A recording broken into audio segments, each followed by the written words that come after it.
യാത്ര അപ്പോൾ ഓമശ്ശേരി കടന്നിരിക്കുന്നു. ഇനി അങ്ങോട്ട് താമരശ്ശേരിയിലേക്കാണ് നമ്മൾ പോകുന്നു. നമ്മുടെ ടീം മുഴുവനുണ്ട്.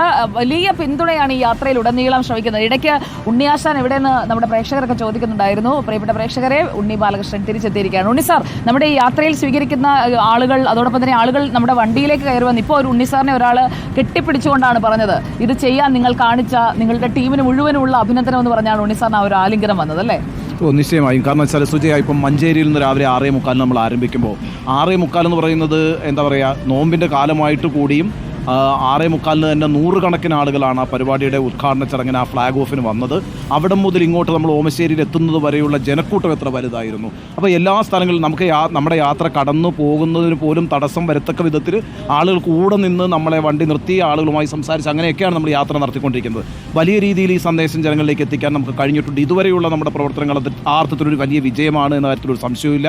എന്ന് മാത്രമല്ല, പല ആളുകൾ നമ്മളെ വിളിച്ച് ചോദിച്ചുകൊണ്ടിരിക്കുകയാണ്, നിങ്ങളെപ്പോഴാണ് കൊടുവള്ളിയിലെത്തുക, നിങ്ങളെപ്പോഴാണ് ബീച്ചിലെത്തുക. അപ്പോൾ ആളുകൾ ആവേശത്തോടെ കാത്തു നിൽക്കുന്നു എന്നുള്ളതും, പ്രധാനമായും ഈ കാലാവസ്ഥ എന്ന് പറയുന്നത്, അതുപോലെ നോമ്പുകാലം എന്ന് പറയുന്നത്, ഇതൊക്കെ ഈ ഇത്തരത്തിലൊരു പ്രചാരണത്തിന് വേണമെങ്കിൽ തടസ്സമുണ്ടാക്കാവുന്ന കാര്യങ്ങളായിരുന്നു. അതിനെല്ലാം ബ്രേക്ക് ചെയ്തുകൊണ്ടാണ് എല്ലാ മേഖലകളിൽ നിന്നുമുള്ള ആളുകൾ, വനിതകൾ, വിദ്യാർത്ഥികൾ, ഓട്ടോ തൊഴിലാളികൾ, വ്യവസായികൾ, ഇങ്ങനെ നാനാ മേഖലയിൽ നിന്നുള്ള ആളുകളുടെ ഒരു പിന്തുണ എന്ന് പറയുന്നത് അത്ഭുതാവഹമാണ്. അതിൻ്റെ അർത്ഥമെന്ന് പറയുന്നത് യഥാർത്ഥത്തിൽ ഈ സന്ദേശം എല്ലാ മനസ്സുകളിലേക്കും എത്തിയിരിക്കുന്നു, അത് ജനങ്ങൾ ഉൾക്കൊണ്ടിരിക്കുന്നു എന്നുള്ളതാണ്. അങ്ങനെയാണ് ഞാൻ എന്നെ മനസ്സിലാക്കുന്നത്. ശരിക്കും നമ്മളാലാവുന്ന വിധം ചെയ്യുന്ന കുറേ ചെറുപ്പക്കാരാണ് ഇപ്പോൾ നന്ദി പറയാൻ വന്നത്. അവർക്ക് കഴിയുന്ന രീതിയിൽ ഓമശ്ശേരിയിൽ പ്രവർത്തിക്കുന്ന ആൾക്കൂട്ടമാണ്. അപ്പോൾ ആ യുവാക്കൾ വന്ന് പറയുന്നത്, നമ്മൾ ചെയ്ത ഇനിഷ്യേറ്റീവിനെ അഭിനന്ദിക്കുന്നു, ഇങ്ങനെ ഈ രീതിയിൽ ആരും ചെയ്ത് കണ്ടില്ല എന്നവർ പറയുകയാണ്. നമ്മൾ ഇതിവിടെ അവസാനിപ്പിക്കുന്നുമില്ലല്ലോ, നമ്മളിത് തുടങ്ങിയിട്ടേ ഉള്ളൂ. നമ്മൾ 6:45 മഞ്ചേരിയിൽ നിന്ന് തുടങ്ങി, ഇപ്പോൾ ഓമശ്ശേരിയിൽ എത്തുന്നു. ഇനി അടുത്തത് താമരശ്ശേരിയിലേക്കാണ്.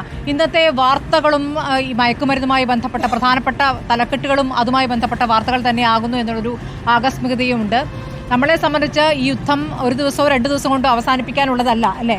അല്ല, നമ്മളെ സംബന്ധിച്ചിടത്തോളം ഇപ്പോൾ എന്താ സ്മൃതി നമ്മൾ കണ്ടുകൊണ്ടിരിക്കുന്നത്, നമ്മൾ കാണുന്നത് കൊച്ചു കുട്ടികൾ മുതൽ യുവാക്കൾ മുതൽ പ്രായമായവർ മുതൽ എല്ലാം ഈ കടുത്ത വെയിലിനെ അവഗണിച്ചുകൊണ്ട് ഈ പരിപാടിയിൽ പങ്കെടുത്തുകൊണ്ടിരിക്കുകയാണ്. കാരണം നമ്മൾ രാവിലെ 6:40 തുടങ്ങുമ്പോൾ തന്നെ ആയിരക്കണക്കിന് ആൾക്കാരാണ് മഞ്ചേരിയിലെത്തിയത്. കാരണം രാവിലെ 6:30 മലപ്പുറം പോലെയൊരു സ്ഥലത്ത് അത്രയും ആൾക്കാർ വരുന്നുണ്ട് എന്ന് പറഞ്ഞാൽ ഈ ഒരു പരിപാടിയെ ജനങ്ങൾ ഏറ്റെടുത്തു എന്നുള്ളതുകൊണ്ടാണ്. അപ്പോൾ എന്തുകൊണ്ടാണ് ഇങ്ങനെ ഏറ്റെടുക്കാനുള്ള കാരണം? ഈ കാലത്തിൻ്റെ അനിവാര്യതയാണ് ഈ പറഞ്ഞ ഡ്രഗ്സിനെതിരെയുള്ള ക്യാമ്പയിൻ എന്നുള്ളതാണ്.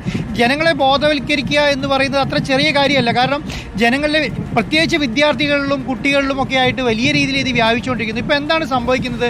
ഇപ്പം MDMA വിഴുങ്ങി എന്ന് പറഞ്ഞിട്ടാണ് ഒരു മരണം സ്ഥിരീകരിക്കുന്നത്. കാരണം നമ്മൾ അടുത്ത കാലങ്ങളിലൊന്നും കേട്ടിട്ടേ ഇല്ല MDMA വിഴുങ്ങുന്നതിനെ കുറിച്ച്. MDMA എന്ന് കേട്ട് തുടങ്ങിയിട്ട് കുറച്ച് കാലങ്ങളെ ആയിട്ടുള്ളൂ. അപ്പോൾ MDMA വിഴുങ്ങുക എന്ന് പറയുന്നത് വലിയ, അതെന്നിട്ട് ഒരു മരണം സംഭവിക്കുകയാണ്. അപ്പം വിദ്യാർത്ഥികളെ എങ്ങനെ ഇത് കൈകാര്യം ചെയ്തിട്ടുണ്ട്, ഏതൊക്കെ രീതിയിൽ സ്വാധീനിച്ചിട്ടുണ്ട്, പ്രായമായവർ ഏത് രീതിയിൽ സ്വാധീനിച്ചിട്ടുണ്ട്. നമ്മളൊക്കെ പണ്ട് എന്താണ് മദ്യപാനാണ് വലിയ രീതിയിലുള്ള ഒരു ലഹരി എന്ന് നമ്മൾ പറഞ്ഞുകൊണ്ടിരുന്നത്. ഇപ്പം മദ്യപാനത്തിനേക്കാളും അപ്പുറമായി കഞ്ചാവിനേക്കാളും അപ്പുറമായി MDMA അതുപോലെ സിന്തറ്റിക് ഡ്രഗ്സിലേക്ക് എത്തിയിരിക്കുന്നു എന്നുള്ളതാണ്. പിടിക്കപ്പെട്ട എന്ത് ചെയ്യണം എന്നറിയാത്ത ഭയമായിരിക്കണം ഒരു പക്ഷേ അയാളെ കൊണ്ട് അത് ചെയ്തിട്ടുണ്ടാവും. അതെ, കാരണം അതുപോലെ ജനങ്ങൾ അതിനെ അനുസരിച്ച് പ്രതികരിക്കാൻ തുടങ്ങി. പണ്ടത്തെ പോലെയല്ല. പണ്ടത്തെ പോലെ ജനങ്ങൾക്ക് ഇത് വേണ്ട, അത് പുറത്തറിയരുതെന്ന് പറഞ്ഞൊരു ഇപ്പം നമ്മൾ വരുന്ന സ്ഥിതിക്ക് വരുന്ന സമയങ്ങളിൽ ഓരോരുത്തർ വന്ന് പറയുന്നത് എന്താണ് പറയുന്നത്, എൻ്റെ മോൻ ഇങ്ങനെയുണ്ട് എന്ന് പറഞ്ഞ് എൻ്റെ മുഖം കാണിക്കാതെ പറയാൻ പറ്റുമെന്ന് ഒരു സ്ത്രീ വന്ന് ചോദിക്കുന്നത് നമ്മൾ കണ്ടു. ഏത് ആൾക്കൂട്ടത്തിൻ്റെ ഇടയ്ക്കാണ്.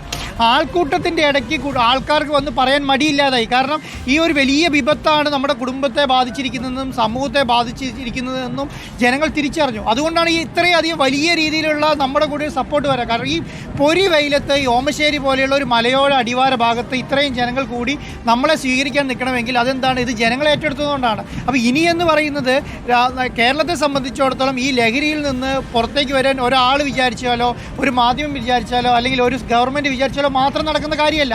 ഇത് ജനങ്ങൾ മുന്നിട്ടിറങ്ങണമെന്നുള്ളതാണ്. ഈ ജനങ്ങൾ മുന്നിട്ടിറങ്ങുന്നതിന് ആയിട്ട് വേണ്ട സംവിധാനങ്ങൾ എന്തൊക്കെയാണോ അവരെ എങ്ങനെ നമുക്ക് പുറത്തു കൊണ്ടുവരാൻ പറ്റും, ഈ ഒരു വലിയ വിപത്തിനെ നമുക്ക് എങ്ങനെ മാറ്റി, ഇതിൻ്റെ കണ്ണികളെ നമുക്ക് എങ്ങനെ ഇല്ലാതാക്കാൻ പറ്റും, ഇതെല്ലാം നോക്കിയിട്ടാണ് നമ്മൾ അതിനനുസരിച്ച് എന്തൊക്കെ സഹായങ്ങളാണോ സഹകരണങ്ങളാണോ ഓരോ മേഖലയിലും ചെന്നിട്ട് റിപ്പോർട്ട് TV ചെയ്യാമെന്ന് വിചാരിച്ചിട്ടാണ് രാവിലെ ഒന്ന് മഞ്ചേരിയിൽ തുടങ്ങിയിട്ടുള്ളത്. ഇത് നമ്മൾ ഇതോടെ അവസാനിപ്പിക്കുന്നില്ല. നമ്മൾ ഓരോ ജില്ലകളിലേക്കും ഓരോ സംസ്ഥാനത്തിൻ്റെ മുഴുവൻ സ്ഥലങ്ങളിലേക്കും നമ്മൾ എത്തിക്കാൻ പരിഹരിക്കാൻ വേണ്ടിയിട്ടുള്ള കാര്യങ്ങൾ നമ്മൾ ചെയ്തുകൊണ്ടിരിക്കുകയാണ്. ഇപ്പം ഉണ്ണിസാർ നേരത്തെ പറഞ്ഞതുപോലെ ആൾക്കാർ വന്നിട്ട് കെട്ടിപ്പിടിച്ച് പറയുന്നത് എന്താണ്? കെട്ടിപ്പിടിച്ച് പറയുന്നത് നിങ്ങൾ ഇതിനു വേണ്ടി മുന്നിട്ട് ഇറങ്ങിയത് ഞങ്ങളെ സംബന്ധിച്ചിടത്തോളം വലിയ കാര്യമാണ്. കാരണം ഒരു മലയോര മേഖലയിൽ കൂടെ അല്ലെങ്കിൽ ഈ സംസ്ഥാനത്തെ ഉൾപ്രദേശങ്ങളിൽ കൂടെ കാര്യമായി ക്യാമ്പയിനുകളൊന്നും എത്താറില്ല. ഏത് സിറ്റികൾ കേന്ദ്രീകരിച്ചിട്ടാണ് ക്യാമ്പയിൻ നടക്കാറ്. നമ്മൾ ചെയ്യുന്നത് മലയോര മേഖലകളായാലും ഉൾപ്രദേശങ്ങളായാലും എല്ലാ സ്ഥലങ്ങളിലും എത്താനുള്ള കാര്യങ്ങളാണ് നമ്മൾ ചെയ്തുകൊണ്ടിരിക്കുന്നത്. അപ്പോൾ നമ്മളെ സംബന്ധിച്ചിടത്തോളം, കേരളത്തിലെ ജനങ്ങളെ സംബന്ധിച്ചിടത്തോളം ഇതൊരു വലിയ വിജയമാക്കിയേ തീർക്കുള്ളൂ. അതുകൊണ്ടാണ് നമ്മളൊരു യുദ്ധം പ്രഖ്യാപിച്ചിരിക്കുന്നത്. ലഹരിക്കെതിരെയുള്ള ഒരു വലിയ യുദ്ധമാണ് നമ്മൾ പ്രഖ്യാപിച്ചിരിക്കുന്നത്. ഈ യുദ്ധം വിജയിപ്പിക്കുക എന്ന് പറയുന്നത് നമ്മളെ സംബന്ധിച്ചിടത്തോളം അല്ലെങ്കിൽ ജനങ്ങളെ സംബന്ധിച്ചിടത്തോളം അത് ജയിപ്പിച്ചേ തീരൂ എന്നുള്ളതാണ്. അതിൻ്റെ ഒരു വലിയ റിയാക്ഷനാണ് സ്മൃതി നമ്മളിപ്പോൾ കണ്ടുകൊണ്ടിരിക്കുന്നത്. തീർച്ചയായും നമുക്ക് വലിയ പ്രതീക്ഷ നൽകുന്ന കാര്യമാണ്. നമുക്കിത് പെട്ടെന്ന് അവസാനിപ്പിക്കാൻ പറ്റുന്ന ഒരു യുദ്ധവുമല്ല, ഇത് മുന്നോട്ട് കൊണ്ടുപോകേണ്ടിയിരിക്കുന്നു. നമ്മൾ ഇനി പോകുന്നത് താമരശ്ശേരിയിലേക്കാണെന്ന് പറയുമ്പോൾ അവിടെയാണ് ഏറ്റവും ഒടുവിൽ ഒരു വലിയ ദുരന്തം നമ്മൾ കണ്ടത്. സ്കൂൾ കുട്ടികൾ തമ്മിലുള്ള സംഘർഷമാണ്. അതിലൊരു സ്കൂൾ കുട്ടി കൊല്ലപ്പെടുകയും ചെയ്ത ഒരു സംഭവം നടന്ന സ്ഥലമാണ്. അതാണ് നേരത്തെ ഷഫീഖ് താമരശ്ശേരി പറഞ്ഞത്. വയലൻസ് എന്ന് പറഞ്ഞാൽ എക്സ്ട്രീം ആണ്. ഇപ്പോൾ വയലൻസ് ചെയ്യാൻ ആരെ ചെയ്യുന്നു എന്നുള്ള ബോധം പോലും ഇല്ലാത്ത രീതിയിലേക്ക് ഇത് മാറിയിട്ടുണ്ടെന്നുള്ളതാണ്.